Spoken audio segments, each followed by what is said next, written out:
नमस्कार दर्शक बंधु जय जगन्नाथ। आज हूँ डिसेम्बर मास 15 तारिख सोमवार। आपण मानक पई नै आसीछि आज दिनर केतोटी गुरुत्वपूर्ण खबर। सेथिपाई भिडियो को शेष पर्यंत देखंतु एवं आपणकर भल पाइबा स्वरूप गोटे गोटे लाइक कर दियंतु।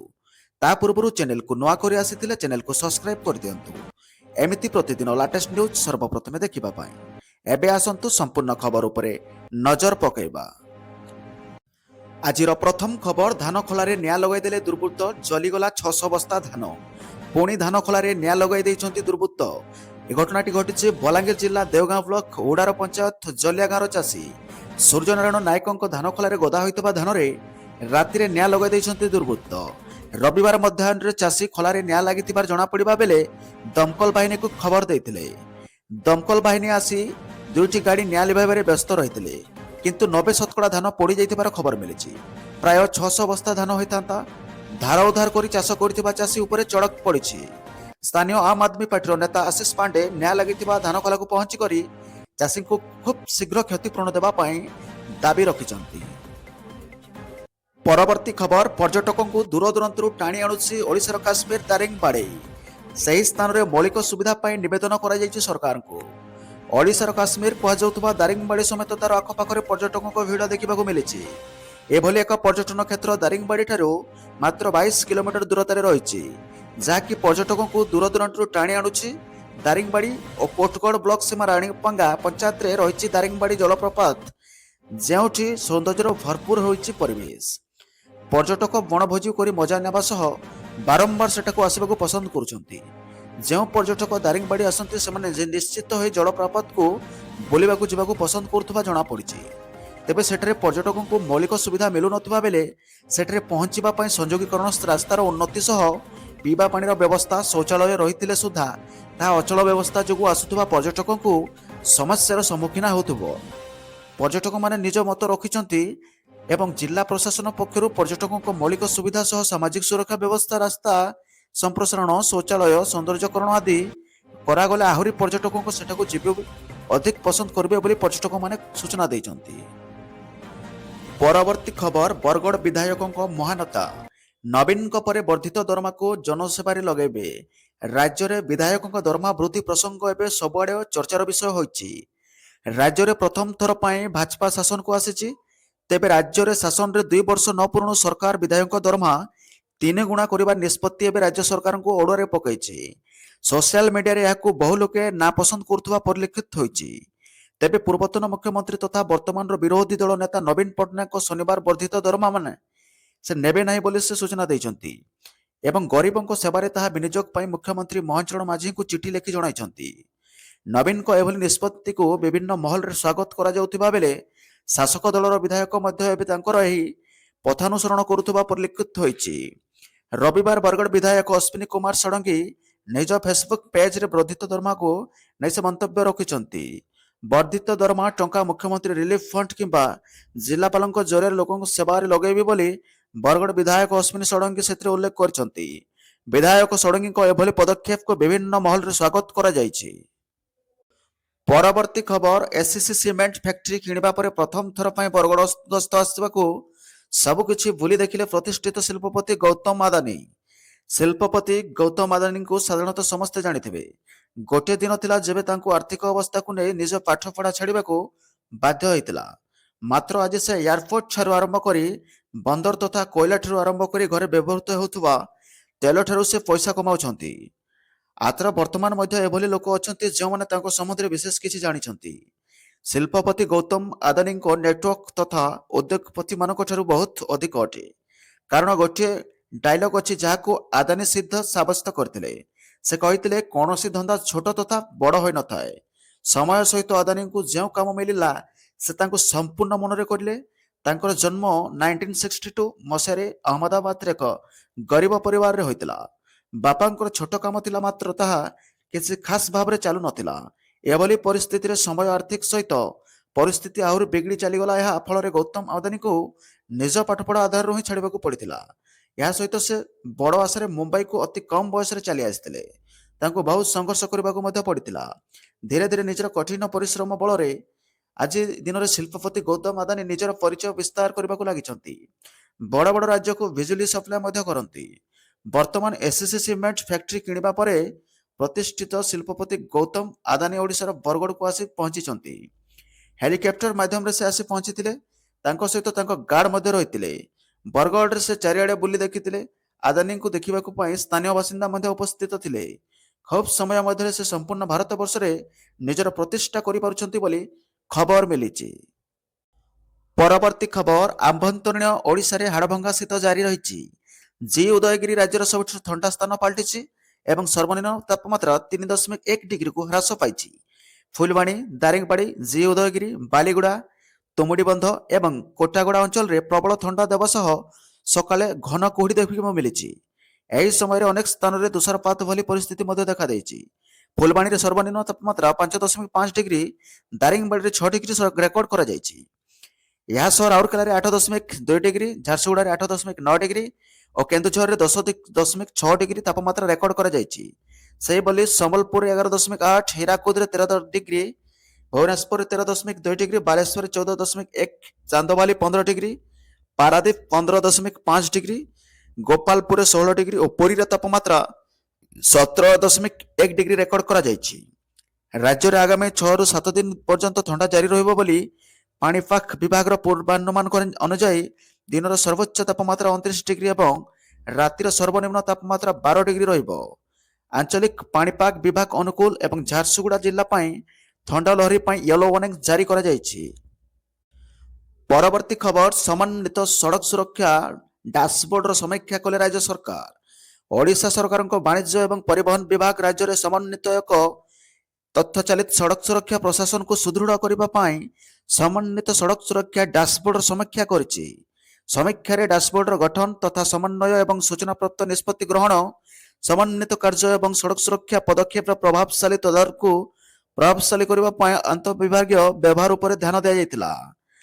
Dashboard IIT Madras RB labs ଦ୍ୱାରା ବିକଶିତ ହୋଇଛି, ଯାହା ପୂର୍ବରୁ ସମନ୍ୱିତ ସଡ଼କ ଦୁର୍ଘଟଣାର ଡାଟାବେସ୍ ଆଇରେଟ୍ସ ତଥା ଚଳିତ ସଡ଼କ ସୁରକ୍ଷା ହସ୍ତକ୍ଷେପକୁ ସମର୍ଥନ କରୁଥିବା ଜାତୀୟ ପ୍ଲାଟଫର୍ମକୁ ଧାରଣ ଦେଇଥିଲା।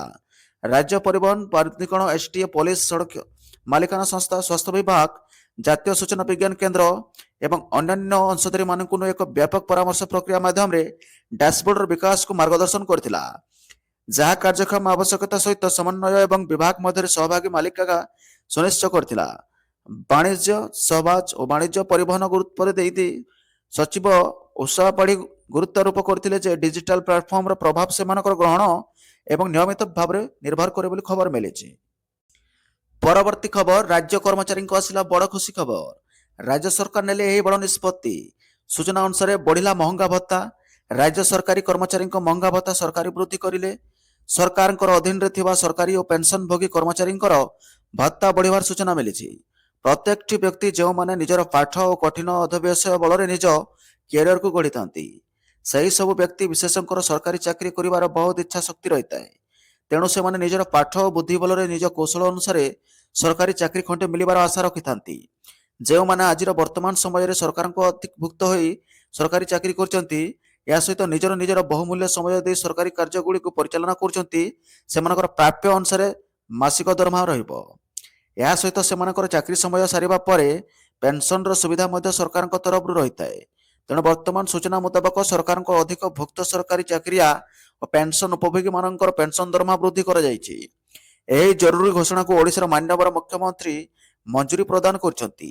ସେଥିପାଇଁ ସରକାରୀ କର୍ମକର୍ତ୍ତାମାନଙ୍କର 4% ଅତିରିକ୍ତ ମହଙ୍ଗା ଭତ୍ତା ମାନ୍ୟବର ମୁଖ୍ୟମନ୍ତ୍ରୀ ମଞ୍ଜୁର କରିଛନ୍ତି। ଏଥିରେ ଉଭୟ ସରକାରୀ କର୍ମଚାରୀ ଓ ପେନ୍ସନଭୋଗୀ ଉପକୃତ ହୋଇପାରିବେ। 2022 ଜୁଲାଇ 1ରୁ ପିଛିଲା ଭାବେ ଲାଗୁ ହେବେ ମହଙ୍ଗା ଭତ୍ତା। ଓଡ଼ିଶା ସରକାରଙ୍କ ତରଫରୁ ଏହି ବିଶେଷ ଖବର ସୂଚନା ମିଳିଛି। ତେଣୁ ଏହି ଖବର ସରକାରଙ୍କର ଅଧୀନରେ ଥିବା କର୍ମକର୍ତ୍ତାମାନେ ଶୁଣିବାକୁ ପାଇବା ବହୁତ ଖୁସି ହୋଇଛନ୍ତି, କାରଣ ତାଙ୍କର ଦୀର୍ଘ ଦିନର ପରିଶ୍ରମର ପାରିଶ୍ରମିକ ଫଳ ସେ ପେନ୍ସନ ଭାବେ ପ୍ରାପ୍ତ କରିଥାନ୍ତି। ପରବର୍ତ୍ତୀ ଖବର, ଓମଫେଡ୍କୁ ମିଳିଲା trust brand of the Odisha award. Odisha ରାଜ୍ୟ ସମବାୟ ଦୁଗ୍ଧ ଉତ୍ପାଦକ ମହାସଂଘ ଲିମିଟେଡ୍ ଓମଫେଡ୍କୁ ମିଳିଲା trust brand of the Odisha ସମ୍ମାନ। ନେଟୱାର୍କ 18 ପକ୍ଷରୁ ଗତକାଲି ଭୁବନେଶ୍ୱରଠାରେ ଆୟୋଜିତ ଆତ୍ମନିର୍ଭର ଓଡ଼ିଶା ଶୀର୍ଷକ ଏକ ସ୍ୱତନ୍ତ୍ର କାର୍ଯ୍ୟକ୍ରମରେ ଏହି ପୁରସ୍କାର ପ୍ରଦାନ କରାଯାଇଛି। କାର୍ଯ୍ୟକ୍ରମରେ ମାନ୍ୟବର ବାଣିଜ୍ୟ ଓ ପରିବହନ ଖଣି ଇସ୍ପାତ ମନ୍ତ୍ରୀ ବିଭୂତି ଭୂଷଣ ଜେନା ଯୋଗଦେଇ ଏହି ପୁରସ୍କାର ପ୍ରଦାନ କରିଥିଲେ। ଅମ୍ଫେଡ୍ ସଭାପତି କିଶୋର ଚନ୍ଦ୍ର ପ୍ରଧାନୀ ଓ ଡେପୁଟି ମ୍ୟାନେଜର ଡାକ୍ତର ବିଶ୍ୱରଞ୍ଜନ ତ୍ରିପାଠୀ ମନ୍ତ୍ରୀଙ୍କଠାରୁ ଏହି ପୁରସ୍କାର ଗ୍ରହଣ କରିଛନ୍ତି। ଏହି ପୁରସ୍କାର ପାଇବା ପରେ ଅମ୍ଫେଡ୍ କର୍ମଚାରୀଙ୍କ ମଧ୍ୟରେ ବେଶ୍ ଉତ୍ସାହ ସୃଷ୍ଟି ହୋଇଛି। ଏହି ସ୍ୱୀକୃତି ରାଜ୍ୟର ଲକ୍ଷ ଲକ୍ଷ ଚାଷୀଙ୍କ କଠୋର ପରିଶ୍ରମ ଏବଂ ଅଗଣିତ ଗ୍ରାହକଙ୍କ ଭଲ ପାଇବାର ପ୍ରତୀକ ଅଟେ। ଅମ୍ଫେଡ୍ ରାଜ୍ୟର କୋଟି କୋଟି ଲୋକଙ୍କ ନିକଟରେ ପହଞ୍ଚି ପାରିଥିବାରୁ ସେମାନଙ୍କ ନିକଟରେ ଆମେ କୃତଜ୍ଞ ବୋଲି ପୁରସ୍କାର ଗ୍ରହଣ କରିବା ଅବସରରେ କହିଛନ୍ତି ଅମ୍ଫେଡ୍ ସଭାପତି ଶ୍ରୀ ପ୍ରଧାନୀ। ପରବର୍ତ୍ତୀ ଖବର, କୋଟି କୋଟି ଏସ୍ବିଆଇ ଗ୍ରାହକଙ୍କ ପାଇଁ ଖୁସି ଖବର। ସୋମବାରଠୁ ବଦଳିଯିବ ଏହିସବୁ ନିୟମ, ଦେଖନ୍ତୁ ପୁରା ଲିଷ୍ଟ। କୋଟି କୋଟି ଭାରତୀୟ ଷ୍ଟେଟ୍ ବ୍ୟାଙ୍କ ଗ୍ରାହକଙ୍କ ପାଇଁ ଆସୁଛି ଖୁସି ଖବର। ଦେଶର ସର୍ବବୃହତ୍ ସରକାରୀ ବ୍ୟାଙ୍କ ଏସ୍ବିଆଇ ସୋମବାର ଏକ ବଡ଼ ପରିବର୍ତ୍ତନ କରୁଛି, ଯାହା ସମସ୍ତ ଗ୍ରାହକଙ୍କୁ ଲାଭ ଦେବା ସହ ସୋମବାର ଏହାର ମୋବାଇଲ ଆପ୍ ୟୋନୋର ଏକ ନୂତନ ସଂସ୍କରଣ ଲଞ୍ଚ କରୁଛି। ନୂତନ ଆପ୍ ଏସ୍ବିଆଇ ଗ୍ରାହକମାନଙ୍କ ପାଇଁ ଅନେକ କାର୍ଯ୍ୟକୁ ସହଜ ଏବଂ ସୁବିଧାଜନକ କରିବ ବୋଲି ଖବର ମିଳିଛି। ଏସ୍ବିଆଇ ଅଧ୍ୟକ୍ଷ ସିଏସ୍ ସେଟ୍ଟି କହିଛନ୍ତି ଯେ ୟୋନୋ 2.0 ଏକ ବଡ଼ ଅପଗ୍ରେଡ୍, ଯାହା ଗ୍ରାହକଙ୍କୁ ପୂର୍ବ ଅପେକ୍ଷା ଉନ୍ନତି ଅଭିଜ୍ଞତା ଏବଂ ବ୍ୟାଙ୍କ ପାଇଁ ଏକ ଶକ୍ତିଶାଳୀ ଡିଜିଟାଲ ପ୍ଲାଟଫର୍ମ ପ୍ରଦାନ କରିବ। ସେ କହିଛନ୍ତି ଯେ ୟୋନୋର ଏକ ଅପଗ୍ରେଡ୍ ସଂସ୍କରଣର ସମସ୍ତ ବୈଶିଷ୍ଟ୍ୟଗୁଡ଼ିକ ଆଗାମୀ 6ରୁ 8 ମାସ ମଧ୍ୟରେ ଧୀରେ ଧୀରେ ଆରମ୍ଭ କରାଯିବ। ପରବର୍ତ୍ତୀ ଖବର, ନ୍ୟୁ ଲେବର କୋଡ୍ ଅନୁସାରେ ଏବେ ସପ୍ତାହକୁ ମିଳିବ 3 ଦିନ ଛୁଟି, 4 ଦିନ କାମ। କର୍ମଚାରୀଙ୍କ ଖୁସି କହିଲେ ନ ସରେ। ସରକାର ନ୍ୟୁ ଲେବର କୋଡ୍ରେ ଘୋଷଣା କରିଛନ୍ତି ଏହା ଏପ୍ରିଲ 1 ତାରିଖରୁ କାର୍ଯ୍ୟକାରୀ ହେବ ବୋଲି ଆଶା କରାଯାଉଛି। ନୂତନ ଶ୍ରମ ସଂହିତାରେ ଅନେକ ବ୍ୟବସ୍ଥା ରହିଛି ଯାହା କର୍ମଚାରୀମାନଙ୍କୁ ଲାଭ ଦେବ। ଉଦାହରଣ ସ୍ୱରୂପ, ଗ୍ରାଚ୍ୟୁଟି ପାଇବା ପାଇଁ 5 ବର୍ଷ ଅପେକ୍ଷା କରିବାକୁ ପଡ଼ିବ ନାହିଁ। ବର୍ତ୍ତମାନ କେବଳ ଗୋଟିଏ ବର୍ଷ ଚାକିରି ପରେ ଗ୍ରାଚ୍ୟୁଟି ପ୍ରଦାନ କରାଯିବ। ସେହିପରି ସର୍ବନିମ୍ନ ମଜୁରୀ ଏବଂ ମହିଳା କର୍ମଚାରୀଙ୍କ ପାଇଁ ସୁରକ୍ଷା ସମେତ ଅନେକ ବ୍ୟବସ୍ଥା କରାଯାଇଛି ଯାହା କର୍ମଚାରୀମାନଙ୍କୁ ଲାଭ ଦେବ। ଏବେ ଆମେ ଆପଣଙ୍କୁ ଯାହା କହିବାକୁ ଚାହୁଁଛୁ ତାହା ଶୁଣିଲେ ଆପଣଙ୍କୁ ଖୁସିରେ ନାଚି ଉଠିବେ। ପ୍ରକୃତରେ ଅନେକ ଦେଶରେ 4 ଦିନର ୱାର୍କ କଲ୍ଚର ରହିଛି। ଏହାର ଅର୍ଥ ସପ୍ତାହରେ 4 ଦିନ କାମ ଏବଂ 3 ଦିନ ଛୁଟି। ଜାପାନ, ସ୍ପେନ୍ ଏବଂ ଜର୍ମାନୀ ଭଳି ଦେଶମାନଙ୍କରେ 4 ଦିନିଆ ୱାର୍କ କଲ୍ଚର ଅଛି। ତେବେ କ'ଣ ନୂତନ ଶ୍ରମ ସଂହିତା ଏବେ ଭାରତରେ 4 ଦିନିଆ ୱାର୍କ କଲ୍ଚର ଲାଗୁ କରିବ? ଆସନ୍ତୁ ଜାଣିବା ଶ୍ରମ ମନ୍ତ୍ରଣାଳୟ ବିଷୟରେ କ'ଣ କହୁଛି। ଆପଣ 3 ଦିନ ଛୁଟି ପାଇବେ କି? ଶ୍ରମ ମନ୍ତ୍ରଣାଳୟର ଏକ ଟ୍ୱିଟ୍ ଅନୁଯାୟୀ ଲେବର କୋଡ୍ ପ୍ରତିଦିନ 12 ଘଣ୍ଟା କାମ ପାଇଁ 4 ଦିନିଆ ୱାର୍କ କଲ୍କୁ ଅନୁମତି କରିବ। ବାକି 3 ଦିନକୁ ବେତନଭୋଗୀ ଛୁଟି ଭାବରେ ଗଣନା କରାଯିବ। ଏହାକୁ ବୁଝିବା ପାଇଁ ଶ୍ରମ ମନ୍ତ୍ରଣାଳୟ ଦ୍ୱାରା ଜାରି କରାଯାଉଥିବାରୁ ନିମ୍ନରେ ଥିବା ଟ୍ୱିଟ୍ ପଢ଼ନ୍ତୁ। ପରବର୍ତ୍ତୀ ଖବର, ଦିଲ୍ଲୀ ବ୍ଲାଷ୍ଟ ମାମଲାରେ ବଡ଼ ଟ୍ୱିଷ୍ଟ, ଧରାପଡ଼ିଲା ଓଡ଼ିଶା ଲିଙ୍କ। 2 ଜଣଙ୍କୁ ଉଠାଇ ନେଲା ପୋଲିସ। ଦିଲ୍ଲୀ କାର୍ ବୋମା ବିସ୍ଫୋରଣ ଘଟଣାରେ ଓଡ଼ିଶା ଲିଙ୍କ ସାମ୍ନାକୁ ଆସିଲା ବଡ଼ ସତ। ତଦନ୍ତକାରୀ ସଂସ୍ଥାଗୁଡ଼ିକ ପକ୍ଷରୁ ଆରମ୍ଭ ହେଲା ତନାଘନା। ଆତଙ୍କବାଦୀମାନେ ବ୍ୟବହାର କରିଥିବା ମୋବାଇଲ ସିମ୍ ଯାଜପୁର ଓ ଭଦ୍ରକରୁ କିଣାଯାଇଥିବା ଜଣାପଡ଼ିବା ପରେ ଦିଲ୍ଲୀ ପୋଲିସ ଏ ସମ୍ପର୍କରେ ଖୋଳତାଡ଼ ଜାରି ରଖିଥିଲା। ଗତକାଲି ଦିଲ୍ଲୀ ସାହିନବାଗ ଥାନା ପୋଲିସ ଯାଜପୁର ଓ ପଡ଼ୋଶୀ ଜିଲ୍ଲା ଭଦ୍ରକ ମଞ୍ଜିରି ରୋଡ ବଜାରରେ ଚଢ଼ଉ କରି 2 ଜଣ ମୋବାଇଲ ଦୋକାନକୁ ଉଠାଇ ନେଇଛି। ମଞ୍ଜିରି ରୋଡ ବଜାରରେ ମୋବାଇଲ ଦୋକାନ ନ କରିଥିବା ସନ୍ତୋଷ ଖଣ୍ଡେଇ ଓ ତାଙ୍କ ସହଯୋଗୀ ତୋରଗାଁ ଅଞ୍ଚଳର ମହେଶ୍ୱର ପୁଣ୍ଟିଆଙ୍କୁ ଦିଲ୍ଲୀ ପୋଲିସ ବନ୍ତ ଥାନାକୁ ଆଣି ପଚରାଉଚରା କରିଥିଲା। ଉଭୟଙ୍କୁ ଭଦ୍ରକ କୋର୍ଟରେ ହାଜର କରି ଦିଲ୍ଲୀ ପୋଲିସ ରିମାଣ୍ଡରେ ନିଆଯାଇଛି। ଏହାସହ ବିପୁଳ ଅର୍ଥ କାରବାର ମଧ୍ୟ ରେକର୍ଡ କରାଯାଇଛି। ଉଭୟ ମିଳିତ ଭାବେ ସେମାନଙ୍କ ଦୋକାନକୁ ନୂଆ ସିମ୍ କାର୍ଡ ଆଣିବାକୁ ଆସୁଥିବା ଗ୍ରାହକଙ୍କ ଆଧାର କାର୍ଡକୁ ଉପଯୋଗ କରି ଏକକାଳୀନ ବହୁ ସିମ୍ ଆକ୍ଟିଭେଟ୍ କରୁଥିଲେ ଏବଂ ସେଥିରୁ ଗୋଟିଏ ସିମ୍ କାର୍ଡ ମୂଳ ଗ୍ରାହକଙ୍କୁ ଦେଉଥିଲେ। ଗ୍ରାହକଙ୍କ ଅଜାଣତରେ ଏଭଳି ବେଆଇନ କାର୍ଯ୍ୟ କରାଯାଉଥିଲା। ଯାଜପୁର କୋରେଇ ଥାନା ଅଞ୍ଚଳରେ ବହୁ ବେକାର ଯୁବକଙ୍କୁ ଏ ଦୁହେଁ ସେମାନଙ୍କ ଦୋକାନରୁ ସିମ୍ କିଣିବାକୁ ପ୍ରଲୋଭିତ କରୁଥିଲେ। ପ୍ରତି ସିମ୍ ପାଇଁ 2ରୁ 3 ହଜାର ପର୍ଯ୍ୟନ୍ତ ଟଙ୍କା ଦେଉଥିଲେ। ଆକ୍ଟିଭ ହୋଇଥିବା ଅନ୍ୟ ସିମ୍ ଗୁଡ଼ିକୁ ଉଚ୍ଚ ଦାମରେ ବେନାମୀ ଲଗାଇ ଲୋକଙ୍କୁ ବିକ୍ରୟ କରାଯାଉଥିଲା ଏବଂ ଏହି ସିମ୍ କାର୍ଡ ଗୁଡ଼ିକୁ ଅପରାଧିକ କାର୍ଯ୍ୟରେ ବ୍ୟବହାର କରାଯାଉଥିଲା। ଦିଲ୍ଲୀ ସାହିନବାଗ ଥାନାରେ ମାମଲା ରୁଜୁ ହୋଇଥିବା ବେଳେ ଅଭିଯୁକ୍ତ ସନ୍ତୋଷ ଠାରୁ ବିକ୍ରି ହୋଇଥିବା ବେଆଇନ ସିମ୍ କାର୍ଡ ଜବତ ହୋଇଛି। ଉଭୟଙ୍କ ଆକାଉଣ୍ଟରେ ବିପୁଳ ଟଙ୍କାର କାରବାର ହୋଇଥିବା ପୋଲିସ ତଦନ୍ତରୁ ଜଣାପଡ଼ିଛି। ସୂଚନା ମୁତାବକ ନଭେମ୍ବର 10 ତାରିଖରେ ଦିଲ୍ଲୀ ଲାଲକିଲ୍ଲା ନିକଟରେ ଏକ ଭୟାବହ କାର ବିସ୍ଫୋରଣ ହୋଇଥିଲା, ଯେଉଁଥିରେ 14 ଜଣଙ୍କର ମୃତ୍ୟୁ ହୋଇଥିବା ବେଳେ 20 ଜଣ ଗୁରୁତର ଆହତ ହୋଇଥିଲେ। ପରବର୍ତ୍ତୀ ଖବର, ବଳି ଦେବାକୁ ଉଦ୍ୟମ କରୁଥିଲା ମା, ଉଦ୍ଧାର କରି ଝିଅର ଜୀବନ ବଞ୍ଚାଇଲେ ସାହି ଲୋକ। କୋରାପୁଟ ଜିଲ୍ଲା ଜୟପୁର ଇରିଗେସନ କଲୋନୀରେ ଜଣେ ମାନସିକ ବିକାରଗ୍ରସ୍ତ ମା ନିଜ ନାବାଳିକା ଝିଅକୁ ବଳି ଦେବାକୁ ଉଦ୍ୟମ କରୁଥିବା ଜଣାପଡ଼ିଛି। ତେବେ ସ୍ଥାନୀୟ ଲୋକଙ୍କ ସହଯୋଗରେ ଝିଅର ଜୀବନ ଉଦ୍ଧାର ହୋଇଛି। ଏହି ବିଧବା ମହିଳା ଇରିଗେସନ କଲୋନୀ ସ୍ଥିତ ଏକ ବସ୍ତି ଅଞ୍ଚଳରେ ନିଜର ଦୁଇ ପୁଅ ଓ ଝିଅକୁ ନେଇ ରହୁଥିଲେ। କିଛି ଦିନ ହେଲା ସେ ନିଜ ଘରେ ତନ୍ତ୍ର ସାଧନ କରୁଥିଲେ। ସ୍ଥାନୀୟ ଲୋକେ ତାକୁ ବିରୋଧ କଲେ ମଧ୍ୟ ସେ ଶୁଣୁନଥିଲା। କିନ୍ତୁ ଆଚରଣ ଅନେକ ସମୟରେ ସ୍ୱାଭାବିକ ରହିଥିବା ଯୋଗୁଁ ସାହି ଲୋକ ମଧ୍ୟ ତାଙ୍କୁ କିଛି କହିବାକୁ ଡରୁଥିଲେ। ତେବେ ମା କାଳି ସାଧନା କରୁଥିବା ବେଳେ ଝିଅ ଚର୍ଚ୍ଚ ଯାଉଥିଲା ଓ ବାଇବେଲ ପଢୁଥିଲା ବୋଲି ମା ତାଙ୍କୁ ବିରୋଧ କରୁଥିଲା। ଆଜି ଅପରାହ୍ନ 4ଟା ସମୟରେ ହଠାତ୍ ଝିଅ ଚିତ୍କାର କରିବାରୁ ସାହି ବାସିନ୍ଦା ଶୁଣିବା ପରେ ଘଟଣାସ୍ଥଳରେ ପହଞ୍ଚିଥିଲେ। ସେଠାରେ ଝିଅ ଅଚେତ ଥିବା ସହ ତାଙ୍କ ଗୋଡ଼ ହାତ ମଧ୍ୟ ମୋଡ଼ି ହୋଇ ରହିଥିବା ଦେଖିଥିଲେ। ପରେ ସ୍ଥାନୀୟ ଲୋକେ ପୋଲିସକୁ ଫୋନ କରି ଝିଅକୁ ହସ୍ତାନ୍ତର କରିଛନ୍ତି ବୋଲି ଖବର ମିଳିଛି। ପରବର୍ତ୍ତୀ ଖବର, ନେପାଳରେ ଚାଲିବ ଭାରତୀୟ ଟଙ୍କା। ଏବେ 200 ଓ 500 ଟଙ୍କା ନୋଟ ଭ୍ୟାଲିଡ। ଜାଣନ୍ତୁ ପୁରା ଖବର। ପ୍ରାୟ ଏକ ଦଶନ୍ଧି ପରେ ନେପାଳ 100 ଟଙ୍କାରୁ ଅଧିକ ମୂଲ୍ୟରେ ଭାରତୀୟ ମୁଦ୍ରା ନୋଟ ପୁନଃ ପ୍ରଚଳନ କରିବାକୁ ଯୋଜନା କରୁଛି। ଏହି ସୂଚନା ଏକ ନେପାଳୀ ଖବରକାଗଜରେ ପ୍ରକାଶିତ ହୋଇଥିଲା।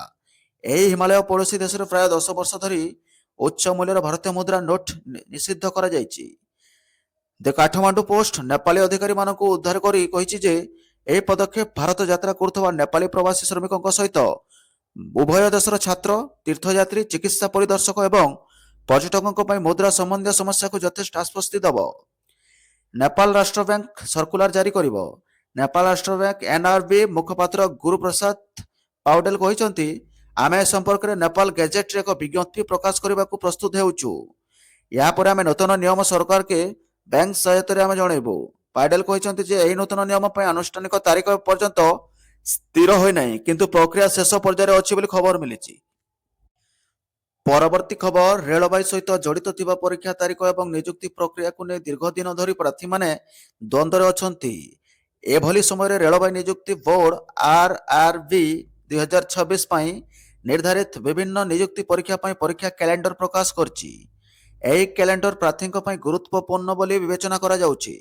ପରୀକ୍ଷା କ୍ୟାଲେଣ୍ଡର ପ୍ରକାଶ ପାଇବା ପରେ ଛାତ୍ରଛାତ୍ରୀମାନେ ଆଗାମୀ ବର୍ଷ ହେବାକୁ ଥିବା ପରୀକ୍ଷା ତଥା ନିଯୁକ୍ତି ପ୍ରକ୍ରିୟା ବିଷୟରେ ଏକ ସ୍ପଷ୍ଟ ଧାରଣା ପାଇପାରିବେ। କେଉଁ ପରୀକ୍ଷା କେଉଁ ଦିନରେ ଅନୁଷ୍ଠିତ ହେବ?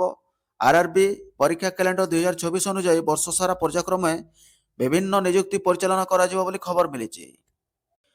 ପରବର୍ତ୍ତୀ ଖବର, WWEରୁ ଅବସର ନେଲେ ଜନ୍ ସିନା, ଜାରି ରହିବ ଫିଲ୍ମ କ୍ୟାରିୟର। 2 ଦଶନ୍ଧିରୁ ଅଧିକ ସମୟ ଧରି WWE ରିଙ୍ଗରେ ରାଜ କରୁଥିବା ଜନ୍ ସିନା ଶେଷରେ ତାଙ୍କ କ୍ୟାରିୟରକୁ ବିଦାୟ ଦେଇଛନ୍ତି। 48Hରେ ଜନ୍ ସିନା ତାଙ୍କର ଶେଷ ମ୍ୟାଚରେ ଗୁନ୍ଥରଙ୍କ ଠାରୁ ବାହାରିବା ପରେ ବୃତ୍ତିଗତ କୁସ୍ତିରୁ ଅବସର ନେଇ ଘୋଷଣା କରିଛନ୍ତି। ଏହି ମ୍ୟାଚଟି ଭାବ ପ୍ରକାଶରେ ପରିପୂର୍ଣ୍ଣ ଥିଲା। ରେସଲିଂରୁ ବିଦାୟ ନେଇଛନ୍ତି ସୁପରଷ୍ଟାର ଜନ୍ ସିନା। ମ୍ୟାଚର ଆରମ୍ଭରେ ସେ ଫର୍ମ ପୂରଣ ଥିବା ଦେଖାଯାଉଥିଲା, କିନ୍ତୁ ସମୟ ବଢ଼ିବା ସହିତ ତାଙ୍କ ବିଫଳ ହୋଇଥିଲା। ପରବର୍ତ୍ତୀ ଖବର, ଦୂର ହେବ ଚାଷୀଙ୍କ ଦୁଃଖ, ଖର୍ଚ୍ଚ ହେବ 252 କୋଟି। ଝାଲବୁହା ପରିଶ୍ରମ କରି ଚାଷୀ କରେ, କିନ୍ତୁ ଅନେକ ସମୟରେ ପାଏ ନାହିଁ ତାର ପାଉଣା। ଅଧିକ ଉତ୍ପାଦନ ବେଳକୁ ବଜାରରେ ନଥାଏ ଚାହିଦା। ଶେଷରେ ହତାଶ ହୋଇ ସ୍ୱଳ୍ପ ଦରରେ ବିକ୍ରି କରିବାକୁ ବାଧ୍ୟ ହୋଇଥାଏ, କାରଣ ନିଜର ଉତ୍ପାଦିତ ପନିପରିବା ବା ଅନ୍ୟ ଉତ୍ପାଦକୁ ସାଇତି ରଖିବା ପାଇଁ ଚାଷୀ ପାଖରେ ନଥାଏ ଶୀତଳ ଭଣ୍ଡାରର ସୁବିଧା। ରାଜ୍ୟରେ ନାହିଁ ପର୍ଯ୍ୟାପ୍ତ ଶୀତଳ ଭଣ୍ଡାର ବୋଲି ଖବର ମିଳିଛି।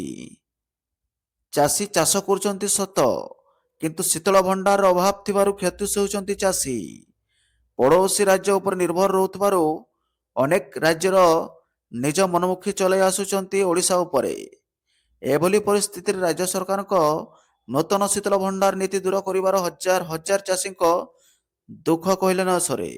ଶୀତଳ ଭଣ୍ଡାର ପାଇଁ ରାଜ୍ୟ ସରକାର 252 କୋଟି ଟଙ୍କାର ବଜେଟ କରିଛନ୍ତି। ସେଥିପାଇଁ ଦୂର ହେବ ଚାଷୀଙ୍କ ଦୁଃଖ। ଖର୍ଚ୍ଚ କରିବେ 252 କୋଟି ଏବଂ ଚାଷୀମାନଙ୍କୁ କିଛି ସୁବିଧା ଦେବେ ବୋଲି ଖବର ମିଳିଛି। ଏଥିରେ 252 କୋଟି ଟଙ୍କା ଖର୍ଚ୍ଚ କରି ଝାଲବୁହା ପରିଶ୍ରମ କରୁଥିବା ଚାଷୀମାନଙ୍କ ପାଇଁ ପ୍ରତି ବ୍ଲକରେ ଶୀତଳ ଭଣ୍ଡାର ଖୋଲାଯିବ ବୋଲି ଖବର ମିଳିଛି। ପଡ଼ୋଶୀ ରାଜ୍ୟ ଉପରେ ନିର୍ଭର ରହୁଥିବାରୁ ସେଥିପାଇଁ ସରକାର ପ୍ରତି ବ୍ଲକରେ 252 କୋଟି ଟଙ୍କା ଖର୍ଚ୍ଚ କରି ପ୍ରତି ବ୍ଲକରେ, ରାଜ୍ୟର ପ୍ରତି ଜିଲ୍ଲାର ବ୍ଲକରେ ଶୀତଳ ଭଣ୍ଡାର ଖୋଲାଯିବ। ପଡ଼ୋଶୀ ରାଜ୍ୟ ଉପରେ ନିର୍ଭର ରହୁଥିବାରୁ ଅନେକ ରାଜ୍ୟ ନିଜ ମନମୁଖୀ ଚଳାଇ ଆସିଛନ୍ତି। ଏଭଳି ପରିସ୍ଥିତିରେ ରାଜ୍ୟ ସରକାରଙ୍କ ନୂତନ ଶୀତଳ ଭଣ୍ଡାର ନୀତି ଦୂର କରିବା ହଜାର ହଜାର ଚାଷୀଙ୍କ ଦୁଃଖ। ଶୀତଳ ଭଣ୍ଡାର ପାଇଁ ରାଜ୍ୟ ସରକାର 252 କୋଟି ଟଙ୍କାର ବଜେଟ୍ କରିଛନ୍ତି ବୋଲି ବିଶେଷ ସୂତ୍ରରୁ ଖବର ମିଳିଛି। ଧନ୍ୟବାଦ।